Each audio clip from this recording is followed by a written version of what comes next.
Hey guys, welcome to the vlog. I know I always comment my hair, but it's really frizzy because we're having like tornado threats today. It's in the 70s here and it went like I think it was 17 degrees higher than usual for this time of year, and then it's gonna get cold tomorrow. So the weather is wild and I saw some tornadoes hit Clarksville, Tennessee. So I hope everyone is okay there, but we're about to start a new book. Before I get to that, I had puffy Cheez-Its for the first time ever. I've been seeing them and I was like, I want to try that. And they don't taste like Cheez-Its at all. They literally taste like puffy Cheetos. Same thing, basically. So I'm going to in a minute. And now I'm like extremely paranoid because I saw that Vex is like cyanide for dogs. Like, my dog is not going to get into this and I have it high up, but still, I'm so scared I'm gonna drop one or something. Like, I'm extremely paranoid about that. But as I said, I'm about to start a new book. This was nominated for, was it historical? I consider this historical, but I feel like it wasn't on that list. But it was nominated for a Goodreads award, and it didn't win. But this is the Vaster Wilds by Lauren Groff. My first 5-star of the year was Florida by Lauren Groff. It's a short story collection and is my favorite short story collection. Absolutely love that one.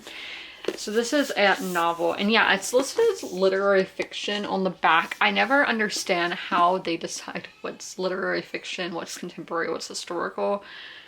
I don't know how all that's decided, but hold on, let's see what this cover looks like that. Okay, and my bookmark fell out. I'm gonna read the description for y'all. So first, it starts with a quote. In the tall black wall of the palisade, through a slit too seeming thin for human passage, the girl climbed into the great and terrible wilderness. A servant girl escapes from a colonial settlement into the night. She carries nothing with her but her wits, a few possessions, and the spark of God that burns hot within her. What she finds in this terra incognita is beyond the limits of her imagination and will bend her belief in everything that her own civilization has taught her. So I'm wondering if there's any fantastical elements or what. The Vaster Wilds is once a thrilling adventure story and a penetrating fable about trying to find a new way of living in a world succumbing to the churn of colonialism. So many books about colonialism lately. A work of raw and prophetic power. It tells the story of America in miniature through one girl at a hinge point in history to ask how and if we can adapt quickly enough to save ourselves. So I'm picturing her leaving like a colonial settlement, going into Native American, like being adopted by them in a sense. I don't know if that's actually what's going to happen, but from right here, that's what I think. This is only about 250 pages in length, so very short. And I'm definitely not going to read it all in one day. I could, but I'm not doing that. So we're gonna get myself a mint here. Not sponsored. We're getting myself that. There we go. And I will check on with y'all sometime later today.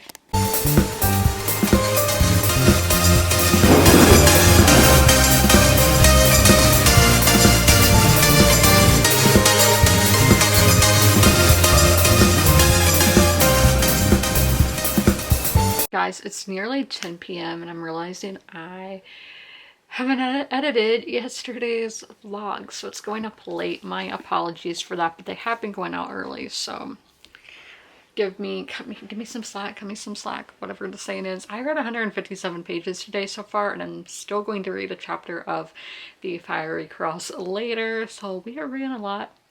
We're the same studying in a sense. They're like a state apart. But let's go into my thoughts for The Vaster Wilds. I got to, according to Goodreads, 57%, according to Storygraph, 61%. So take that as you will, but we've read all of that. Where my finger is, all of that. Characters. That's my only one that I'm not sure how I'm going to rate. It's going to be a 2 or 3.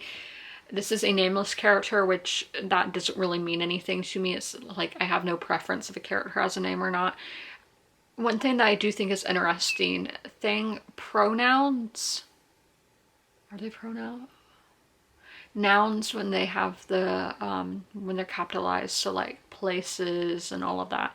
So like England, Florida, Canada, Frenchman, Dutchman, those are not capitalized. Powhatan.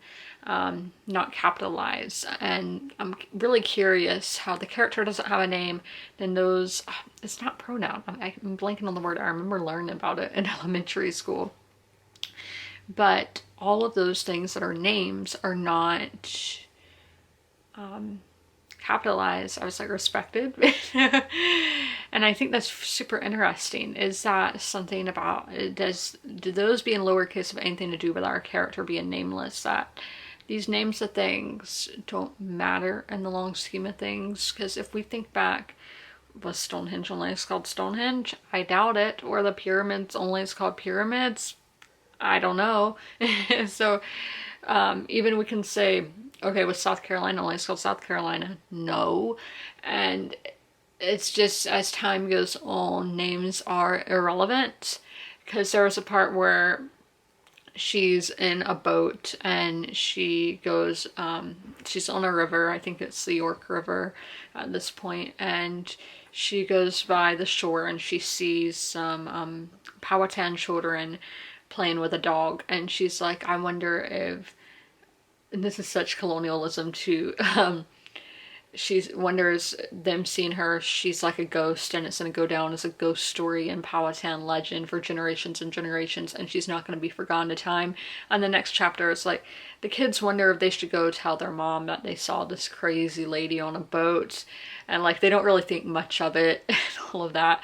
And then there's one part where she's sleeping on the shores of the bay, which is the Chesapeake Bay, and she feels like she's in the palm of God's hand, and she says she used to feel so small under when she was on the boat coming to America, looking up at the night sky, seeing all the stars. But now she realizes that she's not small. She is something big in this universe. Very poetic. So yeah, but I'm not really, I don't know how I feel about this character. Mysterious, I'm loving. It's a 4-star. I love this time period, but I do wish there was a little bit more info. I know where she was coming from, Jamestown, but I wish there was a map or something, but that doesn't really seem like the way of Lauren Groff to include something like that. But I wish we just had a little tiny bit more info.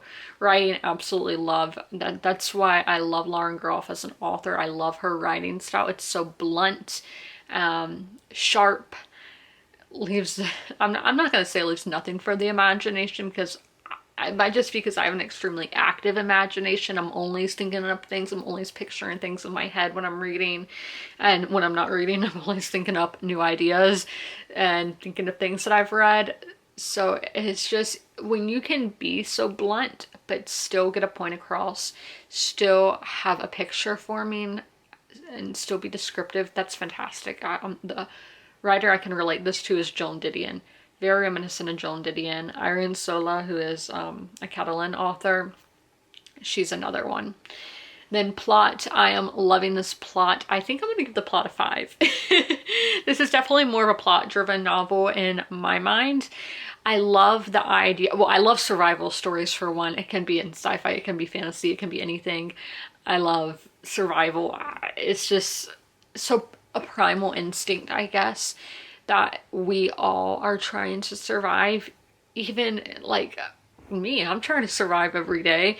And then we have those extreme situations like this book, where we have a character who is off in the American wilderness in wintertime trying to survive and trying to get away from the brutality of the colony she was in and the starving of the colony she was in, and trying to find something better for herself in a land that hasn't really been explored that much by Europeans. So it's all something new for her, something she doesn't know a lot about, and I can't imagine being in that situation. But only as in video games. I love open world settings, and Red Dead is where I'm queen at this, and I can't wait for GTA 6. I like to run off and explore the map, so I love exploring. And this, even as a kid, I would love exploring like the wilderness, like the cotton fields, the woods, the creek. I love exploring. I would love exploring all that when I was a kid. This is, I think it's something that, as I said, goes by that primal instinct. I love to explore. It's so much fun. So I love to read about that. And yeah, I'm loving this book. It's not going to be a full 5-star. It might be a 4.5, but I am absolutely loving this.